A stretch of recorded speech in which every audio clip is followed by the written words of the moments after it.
Hello friends, how are you? So, how's going on? As you know, today we are in a lockdown due to coronavirus impact. So let's start some learn new something. So आज हम जो है आपको professional accountancy course start करने जा रहे हैं. Professional accountancy course has been designed by vishocfo.com. vishocfo.com is a professional consultancy firm that is providing startup solutions and many consultancy services to the many corporates and NRI services. तो इस course का purpose है कि काफ़ी सारे accountants को तैयार करना, काफ़ी सारे अकाउंटेंट्स को ऐसे स्किल्स और नॉलेज देना जो कि इंडिया में और काफ़ी कोर्सेज में अवेलेबल नहीं है.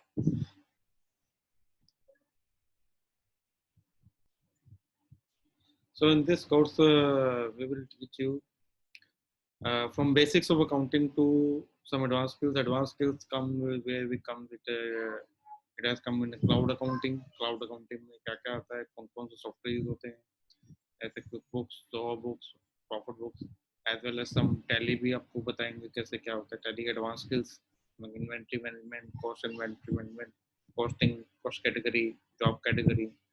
These are the basic skills. And इसके बाद आपको एक अलग लेवल पे रिटर्न्स कैसे फाइल होती हैं, जीएसटी कैसे कैलकुलेट होता है, एडजस्टमेंट सेंटेंस कैसे होती हैं. ये काफ़ी सारी चीज़ें हैं जो कि छोटी छोटी चीज़ें हैं, बट ये है कि एक प्रोफेशनल अकाउंटेंट को सब चीज़ें पता होनी चाहिए. क्योंकि हमने काफ़ी सारे लोगों के इंटरव्यू लिए हैं, बच्चों के इंटरव्यू लिए हैं जो कि हमारे पास अलग अलग इंस्टीट्यूट से कोर्स करके आते हैं, लेकिन उन्हें वो नॉलेज और स्किल्स की कमी होती है. Then they have to go under training with a CA firm और एनी अदर सी. फिर से उनको ट्रेनिंग पे जाना पड़ता है, फिर सब चीज़ें अपना ट्रेनिंग पीरियड, प्रोबेशन पीरियड में काम करते हैं, फिर वो अपना किसी कंपनी के लिए तैयार हो पाते हैं किसी प्रोफेशनल अकाउंटेंट. तो हमारा पर्पस यहाँ पर इस कोर्स को कराने का सिर्फ एक सीधा सा है कि we have to prepare professionals and students as a professional accountant कि वो किसी भी कंपनी में डायरेक्ट जाके without any training they can do work and they can start their work. ठीक है. तो I am using here English and Hindi both language so that कि इंडिया में जो भी हमारे स्टूडेंट्स हैं, बेसिक स्टूडेंट जो कि बीकॉम हैं, ग्रेजुएट है, और इवन की जो हिंदी मीडियम से स्कूल्स हैं, दे कैन लर्न, दे वो यहाँ से फिर सीख सकें क्या हम बताना चाह रहे हैं, हमारा पर्पस क्या है. तो चलिए आप इस कोर्स को स्टार्ट करते हैं. गिव मी 1 मिनट, मैं अभी स्क्रीन शेयर कर देता हूँ. हाँ, तो आप यहाँ हमारे पास स्क्रीन पे आप देख पा रहे हैं कि इसमें आपके पास कोर्स का नाम शो हो रहा है, विशो CFO basics of accounting and cloud accounting QuickBooks. ये पार्ट हमारे स्पेसिफिकली क्लाउड अकाउंटिंग से रिलेटेड है, QuickBooks से रिलेटेड है.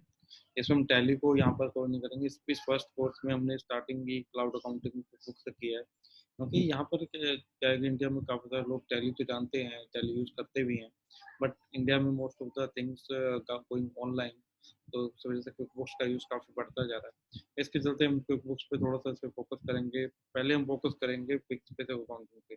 तो चलिए देखते हैं इसका आगे का हमारा कोर्स कंटेंट क्या कहता है. कोर्स हमारा जो कोर्स कंटेंट है वो ये basic accounting, cloud accounting, use of cloud accounting software, QuickBooks learning basics. मतलब चार चार तरह के हमने कंटेंट, चार तरह के कंटेंट हमें इसमें स्टार्ट करने हैं. तो पहला हमारे पास आता है कि वो कैन लर्न दिस कोर्स. इस कोर्स को कौन सीख सकता है.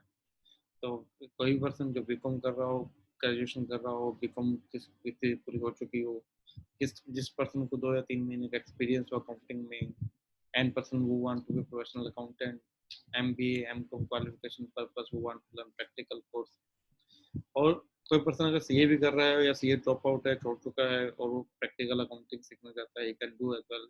And last and most important thing is that any person in India can learn this course, provided he has some basic knowledge of accounting. देखो हम यहाँ पर डेबिट क्रेडिट नहीं सिखा रहे. हम यहाँ पे ये नहीं बता रहे कि आपको डेबिट क्या करना है, क्रेडिट क्या करना है, आपको बेसिक नॉलेज क्या है. हम ये चाहते हैं कि आपके प्लस टू में आपने अकाउंटेंसी का कोर्स अकाउंटेंसी सीखा है, वहाँ पर आपको बेसिक नॉलेज होनी चाहिए, सो दैट कि हम एक थोड़ा सा एडवांस लेवल पे जाके इसको सीख सकें. तो स्टार्ट करते हैं बेसिक्स ऑफ अकाउंटिंग. तो फर्स्ट ऑफ ऑल अकाउंटिंग के हम स्टार्टिंग से अकाउंटिंग पढ़ते ही आ रहे हैं कि अकाउंटिंग क्या है. तो मैं अगर सीधी सी भाषा में कहूँ तो द प्रोसेस और work of keeping financial accounts. हमें यहाँ पे फाइनेंशियल अकाउंट्स बनाने हैं, फाइनेंशियल अकाउंट प्रिपेयर करने हैं. इसका जो भी प्रोसेस है सारा, इसके पीछे का सारा बैक एंड प्रोसेस जो वर्क फ्लो बनता है, जर्नल एंट्री से लेकर लेजर तक, लेजर से लेकर ट्रायल बैलेंस तक, ट्रायल बैलेंस से लेकर बैलेंस शीट तक, वो सारा का सारा प्रोसेस क्या है अकाउंटिंग पे। As we know, in India there are two methods of accounting: accrual or mercantile accounting method or cash method. Most of the time accrual mercantile accounting method use होता है और कैश मेथड भी use होता है कुछ cases में। Actually India में जो भी हम अकाउंटिंग यूज करते हैं उसके पीछे कुछ स्टैंडर्ड्स हैं जो कि इंडियन गवर्नमेंट से रेगुलेट करे हुए हैं। इंडियन गवर्नमेंट ने हमारे लिए एक अकाउंटिंग स्टैंडर्ड्स बनाए हुए हैं। इंडिया में हम जो भी अकाउंटिंग का प्रोसेस करते हैं उसके लिए अकाउंटिंग स्टैंडर्ड्स को फॉलो किया जाता है। इंडिया में जो बेसिक एमएसएमई के लिए 32 अकाउंटिंग स्टैंडर्ड्स है उनको यूज किया जाता है। तो come back to the point, accounting, accrual और मर्केंटाइल मेथड हम इसको पढ़ते हैं लाइन बाय लाइन, तो उसको हम आपको एक्सप्लेन भी करेंगे। अकाउंटिंग और mercantile method of accounting works in almost industry and business, while in cash method a specific industry like doctor, professional, freelancing। जितने भी कंपनीज हैं, एमएसएमईज हैं, इंडस्ट्रीज हैं, वो सारे हम आपको अक्रूवल और अकाउंटिंग मेथड यूज करते हुए मिलेंगे, क्योंकि यहाँ पर इंडिया में अक्रूवल का कंसेप्ट है कि अगर आपके पास एक खर्चा या एक इनकम आपकी ड्यू हो गई है तो भी आपको उसको किताबों में बुक करना है, तो भी आपको अकाउंटिंग में बुक्स में उसको यूटिलाइज करना है, एज एन एक्सपेंस यूटिलाइज करना है, बेशक वो आपने पे करी है या नहीं पे करी। एक इनकम जो कि आपके अक्रू हो चुकी है वो भी आपकी इनकम में प्रॉफिट एंड लॉस में आएगी, बेशक वो भी आपको मिली है या नहीं मिली। ठीक है, ये अकाउंटिंग का जो अक्रूवल मेथड है या फिर जो एक्सपेंसेस को बुक करने का जो मेथड है, ये भी अकाउंटिंग स्टैंडर्ड्स रेगुलेट करते हैं। हम इसको आपको बाद में बताएंगे कि कौन कौन से अकाउंटिंग मेथड स्टैंडर्ड्स कहाँ कहाँ यूटिलाइज होते हैं। और कुछ प्रोफेशनल और छोटे एम्प्लॉय, छोटे फ्रीलांसर होते हैं या फिर डॉक्टर्स होते हैं या क्लिनिक्स होते हैं जो कि अपना इनकम तभी बुक करते हैं जब उनके पास पेमेंट आ जाती है, जब उनके पास पेमेंट वो रिसीव हो जाती है, क्योंकि वहाँ पे अनसर्टेनिटी रहती है कि पेमेंट मिलेगी भी या नहीं मिलेगी। तो काम करने के बाद अगर आपको पेमेंट आ गई, specific industry like professional courses, professional जो होते हैं, अगर मैं चार्टर्ड अकाउंटेंट की बात करूँ, डॉक्टर्स की बात करूँ, फ्रीलांसिंग की बात करूँ, although they can use mercantile और अकाउंटिंग मेथड, वो लोग यूज कर सकते हैं, बट ये है कि वो अपना एक अपने आप को कंजर्व करने के लिए कि एक इनकम वो भी बुक ना हो जाए जो कि हमें मिलेगी ना, इसको सेव करने के लिए कैश मेथड का यूज किया जाता है। प्रैक्टिकल इंडस्ट्री के पॉइंट ऑफ व्यू से बता रहा हूँ, तो where we can consider our income only if we receive consideration in terms of money or in some kind.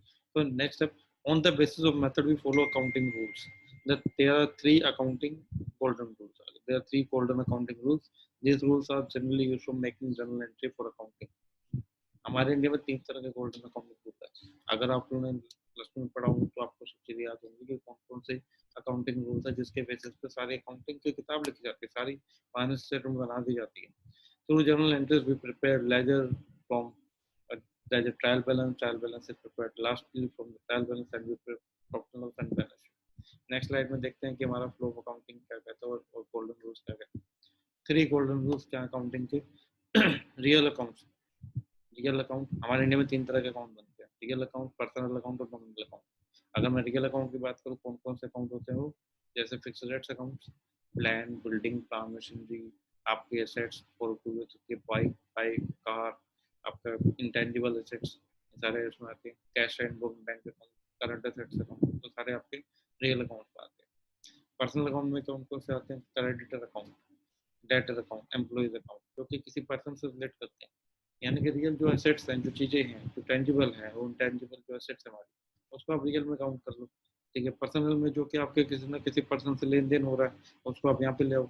जैसे आपके क्रेडिटर अकाउंट हो गया, डेटर अकाउंट हो गया, एम्प्लॉय अकाउंट। अगर आपको राम ने शाम को आपने सेल करी है या शाम को आपने परचेज करा है तो वो आपके पर्सन हो गए। जिस पर्सन से आप किसी कंपनी से आप ट्रांजेक्शन कर रहे हो, किसी भी आर्टिफिशियल पर्सन से भी आप ट्रांजेक्शन कर रहे हो, एओपी, बीओपी, ट्रस्ट, किसी से भी आप ट्रांजेक्शन कर रहे हो, आपके क्रेडिटर, डेबिट, क्रेडिटर बन जाते हैं, तो आपके पर्सनल अकाउंट आ गया। नॉमिनल अकाउंट, नॉमिनल अकाउंट जो कि expenses like an expenses account, salary, wages, repair, maintenance, purchase account और सेल्स ऑफ प्रॉफिट अकाउंट, वो सारे हमारे नॉमिनल अकाउंट आ रहे हैं।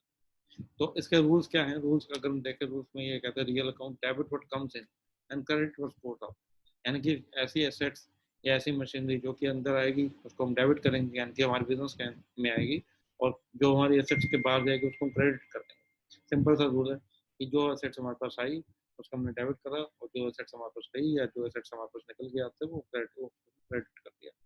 पर्सनल अकाउंट यानी कि जो हमने, जैसे हमने पहले डिस्कस किया, रिलेटेड टू पर्सन, कि जो पर्सन से हम ट्रांजेक्शन करते हैं वहाँ पर ये अकाउंट शो होते हैं। यानी कि जो पर्सन से हमने पैसा रिसीव करना है, अगर वो किसी पर्सन से हमने सेल कर उस समय पैसा रिसीव करना है तो उसको हम डेबिट करते हैं, यानी कि debit account debit to sale account. जिस पर्सन को हमने पैसा देना है उसको हम क्रेडिट को हम गिवर करेंगे, यानी कि जिसको हमने देना है पैसा, that will be credit. Nominal account salary repairs and wages और sale account. Debit all expenses, वो कहते हैं कि रूल ये कहते हैं कि जितने भी हमारे एक्सपेंसेस उसको डेबिट कर दो और जो हमारी इनकम्स और गेन्स सारी उसको क्रेडिट कर दो। ठीक है, तो ये हमारे 3 गोल्डन रूल्स अकाउंटिंग है, इसको हमेशा याद रखो। किसी भी जनरल एंट्री को बनाते हुए आप जनरल एंट्री को पास करोगे, डेबिट किसको करना है, क्रेडिट किसको करना है, तो कभी कंफ्यूज मत करो। जस्ट ये 3 रूल्स को फॉलो करो और आपकी सोल्यूशन, आपको कंफ्यूजन दूर हो जाएगी। ये 3 रूल्स के चलते ही आपका सारा अकाउंटिंग का बेस यहाँ पे बनेगा। ये हमारा एक अकाउंटिंग का फ्लो चार्ट है। फ्लो चार्ट क्या कहता है कि आप पहले जनरल एंट्री करोगे, उसके बाद अपने लेजर प्रिपेयर करोगे, ट्रायल बैलेंस बनाओगे, उस ट्रायल बैलेंस के बाद हमें वहाँ पे क्या क्या रिपोर्ट बनानी होती है, trading account, profit and loss account, balance sheet, cash flow statement. तो हमारी स्टार्टिंग जो जनरल एंट्रीज होती है, आप अब ये देखो कि कोई भी अगर अपने प्लस टू में भी हम पढ़ गए हैं, बीकॉम में भी किताबें करी हैं, एग्जाम भी दिए हैं, प्रोफेशनल कोर्सेज भी करेंगे, तब सभी में आपका अगर जनरल एंट्री से ही आपका सारा कंसेप्ट शुरू होता है। आपको ट्रायल बैलेंस दिया जाता है, ट्रायल बैलेंस के बाद आपको P and L balance sheet बनानी होती है। तो उस ट्रायल बैलेंस कहाँ से बनते हैं, जब तक जनरल एंट्री नहीं होगी। एक journal entry is like an data. अब कहते हैं ना अकाउंटिंग क्या है, अकाउंटिंग एक data processing, data processing of raw data. Raw data को हम कन्वर्ट करते हैं इंफॉर्मेशन। तो हमारे लिए रो डाटा क्या है, हमारे लिए रो डाटा ट्रांजेक्शन है। उस ट्रांजेक्शन तक हमें इंफॉर्मेशन तक पहुंचाने के लिए हमें इस प्रोसेस से फ्लो करना पड़ेगा, गुजरना पड़ेगा। तो पहला हमारा स्टेप क्या रहता है, जनरल एंट्रीज को पास आउट करना। हम चाहे टैली में काम करें, हम चाहे प्रैक्टिकल में जनरल किताबों में काम करें। पहले जमाने में जो किताबें लिखी जाती है उसमें भी पहले खाता बही में खाते बनाए जाते थे, जनरल एंट्री पास की जाती थी, उसके बाद उसके जाके ट्रायल बैलेंस बनता था। आज हम सॉफ्टवेयर यूज करते हैं, सॉफ्टवेयर हम चाहे जो भी सॉफ्टवेयर यूज करते हैं उसमें पहले एक ट्रांजेक्शन की एंट्री की जाएगी, उस ट्रांजेक्शन को जनरल एंट्री कहते हैं। ट्रांजेक्शन की एंट्री करने के बाद उस ट्रांजेक्शन के बेसिस पे सॉफ्टवेयर आपका लेजर प्रिपेयर कर देगा। लेजर प्रिपेयर करने के बाद ट्रायल बैलेंस रिपोर्ट बनेगी। ट्रायल बैलेंस से आपका trading account, balance sheet, P and L account, cash flow statement, जो भी तरह की हम रिपोर्ट बनाना चाहे वो बना सकते हैं। वन के हम ट्रायल बैलेंस है और आपके ट्रांजेक्शन के बेसिस पे अपनी कंपनी के मैनेजमेंट के लिए हम MIS रिपोर्ट भी तैयार कर सकते हैं। वो भी हम आगे बताएंगे, आगे डिफरेंट प्रोसेस है उसके लिए MIS रिपोर्ट क्या क्या तैयार होती है, या CFO को कौन कौन सी रिपोर्टिंग करनी पड़ती है, ताकि वो अपने डिसीजन को ले सके, डिसीजन मेकिंग को प्रोसेस को सही ढंग से बना सके। तो सब चीज़ें हम आगे पढ़ेंगे। तो आगे से अगली स्लाइड पे आते हैं। तो ये हमने ट्रायल बैलेंस बनाया कि ट्रायल बैलेंस कैसे दिखता है। तो हमारे क्रेडिट अगर हम देखें तो ट्रायल बैलेंस के आपके लेफ्ट साइड पे डेबिट साइड होती है, क्रेडिट साइड होती है। डेबिट साइड पे आपके ओपनिंग स्टॉक, परचेज, जो जो अकाउंट आपके डेबिट होने वाले होते हैं, opening stock, purchase account, debit, wages, direct expense, current asset, सारे हमारे डेबिट है। देखो ट्रायल बैलेंस जो बन रहा है आपका, अगर आप ध्यान रखोगे तो आपके गोल्डन रूल्स के हिसाब से बन रहा है कि आपने जितने भी रियल अकाउंट्स उसको डेबिट किया था तो वो डेबिट में शो हो रहे हैं। आपके जितने भी पर्सनल अकाउंट थे जिसको आपने डेबिट करा था वो डेबिट में शो हो रहे हैं। आपने जितने भी नॉमिनल अकाउंट जिसको डेबिट में शो किया था वो सारे डेबिट में शो हो रहे हैं। और सिमिलरली जो अकाउंट आपने क्रेडिट में डाले थे वो आपके क्रेडिट में आ रहे हैं। यानी कि सेल्स अकाउंट क्रेडिट में होगा, करंट लायबिलिटीज आपके क्रेडिट में होगी, ट्रेड पेबल आपके क्रेडिट में हो गए, लॉन्ग टर्म लोन जितने भी आपके लोन्स हो गए। यानी कि हमने अगर मैं गोल्डन रूल की बात करूँ, जैसे डेबिट का रिसीवर, क्रेडिट का रिसीवर।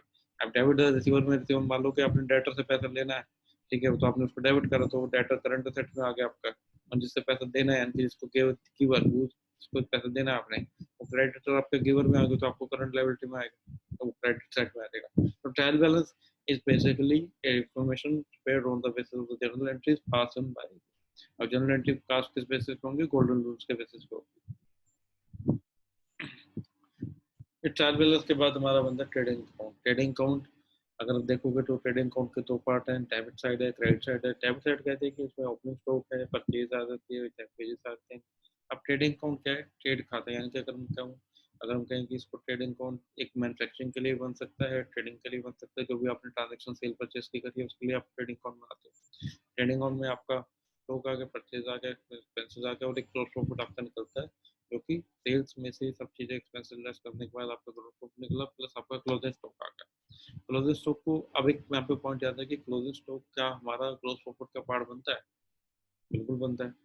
ग्रॉस प्रॉफिट कैसे बनता है? क्योंकि क्लोजिंग स्टॉक हमारे पास जो स्टॉक बच गया सब कुछ मैन्युफैक्चरिंग करने के बाद या फिर एक टाइम के बाद हमने ट्रेड करने, सेल परचेज, हम गुड्स लेके आए मार्केट से, हमने गुड परचेज करी, 100 क्वांटिटी परचेज करी। 100 क्वांटिटी हमने फिर से हमने क्या किया कि उसके ऊपर हमने वेजेस भी लगाई होंगी, हमने कुछ इलेक्ट्रिसिटी एक्सपेंसेस भी कम करके होंगे या और लोडिंग अनलोडिंग भी होगी। वो सब चीज़ों को करने के बाद हमने गुड्स बेच दी। अब बेचने के बाद जो मार्जिन आया, मार्जिन में से जैसे हमने खर्चे निकालने के बाद एक हमारा ग्रॉस प्रॉफिट आ गया। ग्रॉस प्रॉफिट में हमारा क्लोजिंग स्टॉक भी ऐड होगा, क्योंकि जो हमारा गुड्स बच गया, जो हमारा गुड्स बच गया, हमारा गुड्स तैयार पड़ा है या रॉ मटेरियल पड़ा है या फिनिश गुड पड़ा है, जो गुड्स हमारा बच गया वो भी हमारे पास एक एसेट्स की तरह है, तो उसको भी हमारे ग्रोथ मार्जिन में लेके चलेंगे। ठीक है, नेक्स्ट स्लाइड में पढ़ते हैं profit loss account. Profit loss account, अब ट्रेडिंग अकाउंट से जो हमारा ग्रोस प्रॉफिट आया है, ग्रोस लॉस है, अगर तो ग्रोस प्रॉफिट आएगा वो क्रेडिट साइड में चला जाएगा, ग्रोस लॉस होगा तो आपका डेबिट साइड में चला जाएगा। क्यों ऐसा? इसलिए क्योंकि ग्रोस प्रॉफिट क्रेडिट साइड में जाएगा और क्रेडिट साइड में जाने के बाद जो जो हमारे एक्सपेंसेस डेबिट में वो लेस करेगा, तब जाके हमारा नेट प्रॉफिट निकलेगा। यानी कि जो जो हमारे एक्सपेंसेस है, इंडायरेक्ट एक्सपेंसेस है, staff salary, audit fees, depreciation, telephone, travel expense, other than advertisement expense, ये सारे हमारे क्या कहते हैं, ये सारे हमारे एक्सपेंसेस जो है अक्रूल इस यहाँ पर डेबिट होते हैं। अब ये ध्यान रखना, तो सिंपल सा कंसेप्ट अगर यहाँ पे समझें तो ये सारे एक्सपेंसेस हमारे अक्रूल बेसिस पे ड्यू हो रहे हैं। अब डेप्रिसिएशन नॉन कैश एक्सपेंस है, ऑडिट फीस भी आपका कैश कैश एक्सपेंस है, लेकिन अगर आपका ड्यू हो चुका है, अगर आपने प्रोविजन कर दिया अपने, तो आपको यहाँ पे बुक करना पड़ेगा। आपके टैक्सेस हैं जो कि आपके खर्चे हैं, जैसे टैक्सेस की अगर बात करूँ कि आपने कोई मान लो कि डिमांड पे करी, जीएसटी में पेनल्टी लगी, जीएसटी पेनल्टी के ऊपर आपकी डिमांड लगी, तो आपने यहाँ पे डाल तो आपको उसको पे करना पड़ेगा। इसके बेसिस पे आपका नेट प्रॉफिट और नेट लॉस होता है। चलें आगे चलें। लास्ट रिपोर्ट हम जो तैयार करते हैं, बैलेंस शीट। बैलेंस शीट यानी कि सभी ट्रांजेक्शन को समराइज करने के बाद हम ये देखते हैं कि हमारे पास एक at the end of year या at the end of period, अगर मैं 3 महीने क्वार्टरली बैलेंस शीट की बात करूँ, 3 महीने बाद हमारे पास क्या बचा, हमारे पास क्या रह गया अपने हाथ में, क्या कौन कौन सी एसेट्स हैं, कौन कौन से लायबिलिटी है, कौन कौन से बंदे हैं जिनसे हमें पैसा लेना है, ऐसे कौन कौन से बंदे जिनको हमें पैसा देना है, कौन कौन से पैसा देना है, और हमारे पास क्या लायबिलिटीज हैं, बैंक की लायबिलिटी में है या फिर हमने बैंक अपने ले लिया है, बैंक में हमारे पास कैश पड़ा। तो उसमें हम ये देखते हैं कि हमारे पास फिक्स एसेट्स पड़ा है, डेप्रिसिएशन उसको यहाँ पे लेस कर देते हैं, इन्वेस्टमेंट्स है, क्रेडिट एसेट्स है, लोन एडवांसेस है, सब हमारे डेबिट साइड में आ जाते हैं, कैश इन बैंक बैलेंस हमारे डेबिट साइड में आएगा। क्रेडिट साइड में बस capital account, secured loans account, credit limit, same secured loan, credit card liability, trade payables, expense payables, short term provision, profit loss account का जो credit balance है, surplus balance है, वो हमारे क्रेडिट साइड में आएगा। अगर हम तीनों रिपोर्ट्स को अगर देखोगे, ट्रेडिंग अकाउंट, ट्रायल बैलेंस और बैलेंस शीट, ये सारे हमारे गोल्डन रूल्स के बेसिस पे चल रहे हैं। हमने सब क्या किया है कि ट्रायल बैलेंस में हमने जितने भी हमारे लेजर बचे थे जिनका हमारे पास बैलेंस था, उस सारे लेजर्स को हमने इकट्ठा कर दिया ट्रायल बैलेंस में। अगर ट्रायल बैलेंस में देखोगे तो सारे जो हमारे लेजर के जो बैलेंस है, sales account, current liability, trade payables, short term provision, interacting income, ये सारे हमारे इकट्ठे थे, हमारे इकट्ठे थे टुगेदर। हमने क्या किया, इसमें से अलग अलग कर दिया, ट्रेडिंग अकाउंट को अलग कर दिया, प्रॉफिट लॉस अकाउंट को अलग निकाल दिया और बैलेंस शीट को अलग निकाल दिया, तो दैट कि हम ये जान पाए कि हमारे पास प्रॉफिट कितना आ रहा था, हमारे पास एसेट्स और लायबिलिटीज में क्या क्या बचा है, और हमारे पास कैश फ्लो स्टेट एक हमारी एक और स्टेटमेंट बनती है, cash flow statement. Cash flow statement क्या होता है कि जैसे प्रॉफिट एंड लॉस अकाउंट हमारा जो है एक प्रॉफिट प्रॉफिट बताता है, लेकिन वो प्रॉफिट हमारा नॉन कैश प्रॉफिट भी हो सकता है। वो प्रॉफिट हमारा अक्रूवल बेसिस पे या नॉन कैश बेसिस पे निकल सकता है, क्योंकि इसमें काफ़ी सारी चीज़ें ऐसी होती है जो कि हमने अब तक कैश में नहीं है इनकम, लेकिन हमने बुक कर दी है, कैश में हमने खर्चे नहीं करे लेकिन हमने बुक कर दी है। अब डेप्रिसिएशन एक नॉन कैश एक्सपेंस है, फिर हम उसको प्रॉफिट लेते हैं। क्यों? क्योंकि हमारा अकाउंटिंग स्टैंडर्ड कहता है, अकाउंटिंग स्टैंडर्ड कहता है, उसका हम प्रोविजन बना के देते हैं। अब ट्रेडिंग अकाउंट जो ट्रायल बैलेंस में से हमने अलग करने के बाद हमारा जो कैश फ्लो स्टेटमेंट की बात कर रहा था, तो कैश फ्लो स्टेटमेंट हमारा जो कंपैरिजन करें तो कैश फ्लो स्टेटमेंट हमें ये बताता है एक्चुअल में कैश प्रॉफिट कितना हुआ। हमारे पास ओपनिंग कैश सपोज 10,000 पे था at the opening of the year, तो वो हमारे जो है सब ट्रांजेक्शन करने के बाद हमारी जो रिकॉर्ड ये at the end of year या at the end of quarter कितना बचा कैश, वो हमारे पास कैश फ्लो स्टेटमेंट से दिखता है। तो दोस्तों हमारा ऑब्जेक्टिव है कि चार तरह के रिपोर्ट्स को तैयार करना, trial balance, trading account, profit and loss account, balance sheet. इन चार तरह के रिपोर्ट को तैयार करने के लिए हम क्या करते हैं, सॉफ्टवेयर यूज करते हैं। तो अगला टॉपिक आते हैं क्लाउड अकाउंटिंग। क्लाउड अकाउंटिंग क्या है?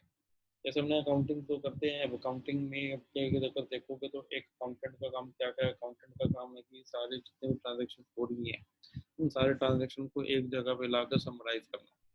अब सपोज कि आप किसी कंपनी में अकाउंटेंट हो, आपकी कंपनी ने सेल करी, परचेज करी, आपको एम्प्लॉयज को सैलरी दी या कुछ खर्चे खर्चे करे, अगर एसेट परचेज करी या तो और भी चीज़ें करी और भी ट्रांजेक्शन करी।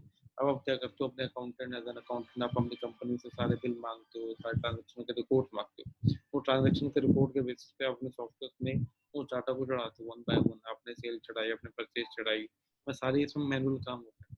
यानी कि वन बाय वन आप एक ट्रांजेक्शन को उसमें चढ़ाओगे, तब जाके आपके इसकी रिपोर्ट निकल गई, तब जाके आपके रिपोर्ट जनरेट होंगे, trial balance, profit loss account, balance sheet, capital statement. अब क्लाउड अकाउंटिंग का कंसेप्ट ये है कि क्लाउड अकाउंटिंग ये कहता है कि अगर जिस टाइम आपकी ट्रांजेक्शन हो रही है, अगर हम उसी टाइम उसको कैप्चर कर लें, जिस टाइम आपकी ट्रांजेक्शन हो रही है उसी टाइम हम उसको कैप्चर कर लें ऑनलाइन, तो वो हमारी जो है, हमें दोबारा से ट्रांजेक्शन को दोबारा से एंटर करने की जरूरत नहीं पड़ेगी।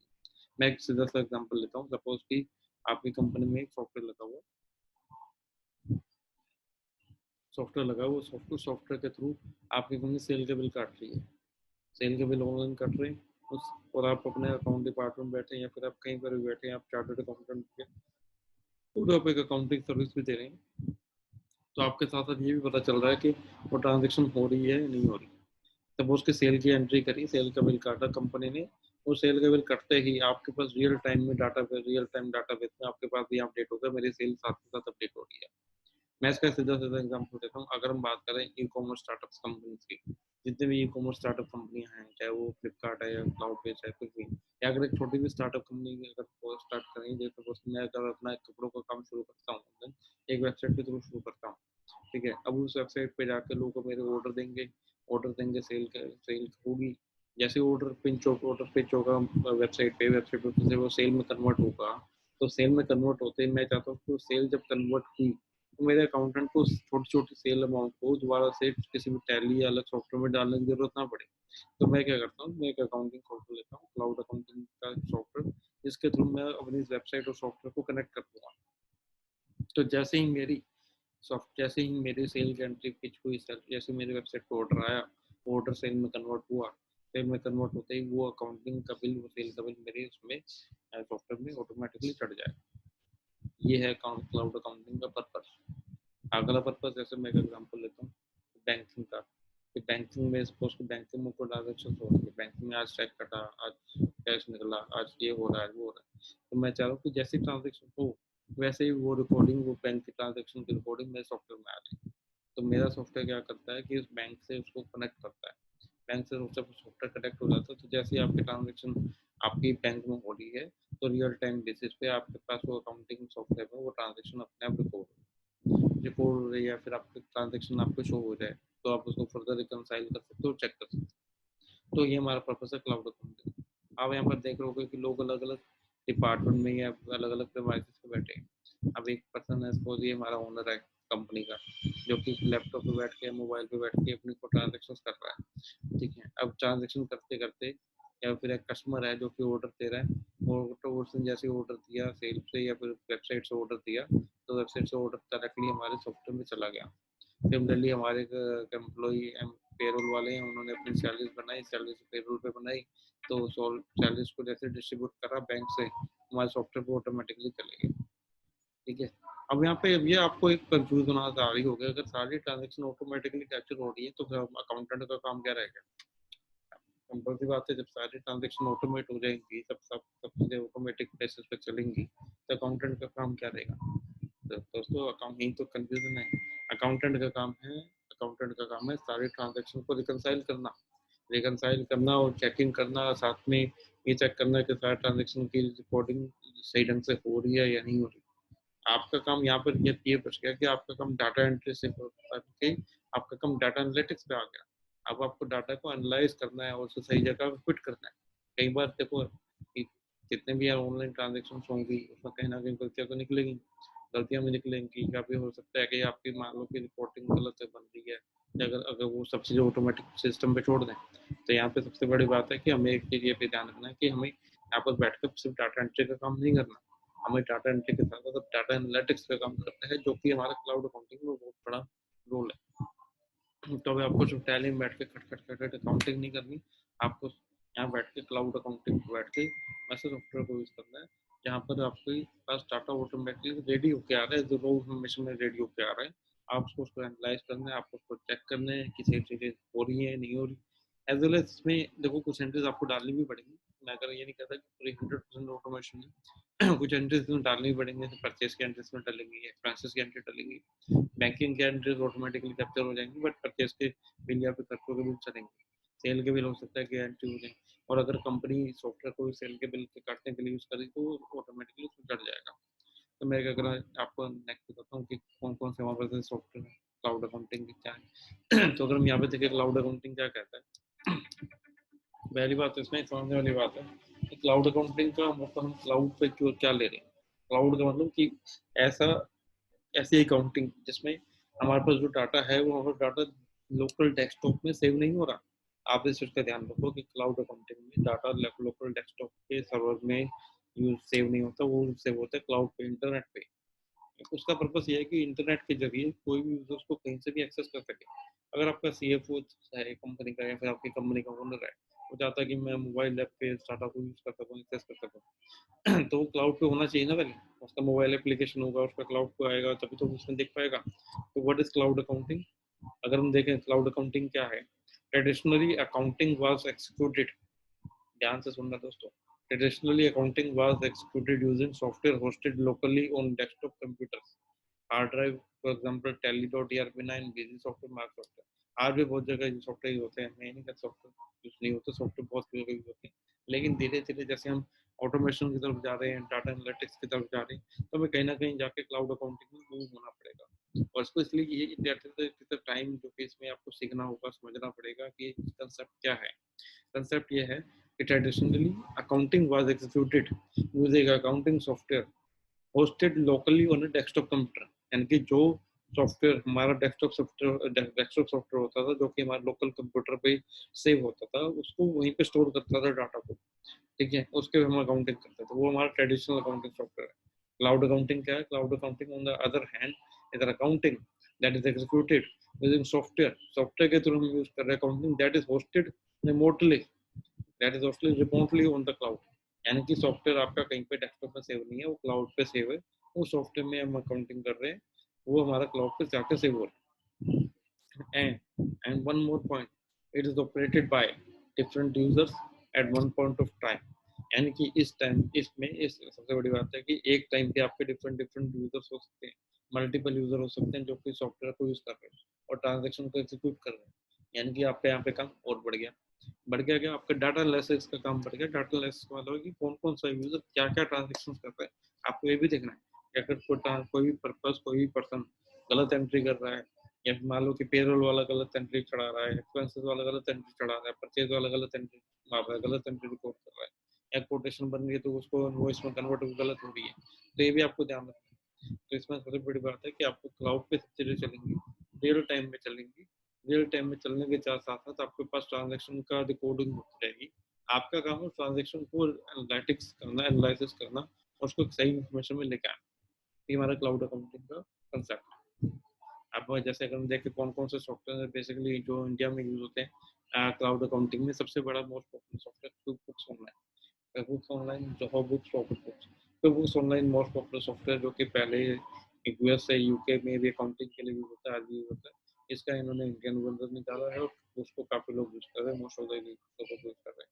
हम आपको जो है क्विक बुक्स के बारे में पूरा नॉलेज देंगे, बेसिक नॉलेज इसमें इस पर्सन थोड़ा सा बेसिक बताएंगे, उसके बाद एक एडवांस हमारा क्विक बुक्स का सॉफ्टवेयर लर्निंग का सॉफ्टवेयर कोर्स है, हम सब चीजें बताते हैं आपको। तो अगर बेसिक पे देखें, मैं आपको ये हमारा क्विक बुक्स का डैशबोर्ड है, जहाँ पर अगर क्विक बुक्स के सॉफ्टवेयर को खोलें तो ये हमारा डैशबोर्ड बनता है। इसमें हमारा कंपनी का इसमें लोगो आता है। इसमें डैशबोर्ड में देखो क्या क्या चीज़ें हमारे पास शो हो रही है। लेफ्ट साइड में डैशबोर्ड बैंकिंग है, इनवॉइसेस है, एक्सपेंसेस है, एम्प्लॉइज है, रिपोर्ट्स है, टैक्सेस है, अकाउंटिंग है, माई अकाउंटेंट है। यहाँ पर डैशबोर्ड में आपके कौन कौन से इनवॉइसेस आ रहे हैं जो कि अनपेड है या फिर पेड हो चुके हैं, जो कि पेड पेमेंट आ चुकी है। एक्सपेंसेस का ग्राफिकली रिपोर्टिंग दिया, कौन कौन से एक्सपेंसेस कितने कितने इस मंथ में हो रहे हैं, कौन कौन से मंथ में और किस किस अमाउंट में कितने वेरिएशन भी हो रहे हैं। बेसिकली लाइक दैट सैलरी आपकी 25% ऑफ द ऑल एक्सपेंसेस है, परचेज आपकी 50 to 70% of the all expenses है। ये हमारे बैंक अकाउंट है जो इसमें कनेक्टेड रहेंगे। यहाँ पर हमारा सेल्स का रिपोर्ट चार्ट दिखाया हुआ है, उसके बाद ही हमारा प्रॉफिट लॉस दिखाया हुआ है इसमें, ठीक है। हम आपको आगे इसका लाइव वर्जन भी दिखाते हैं, लाइव इसमें कैसे चलती हैं चीजें।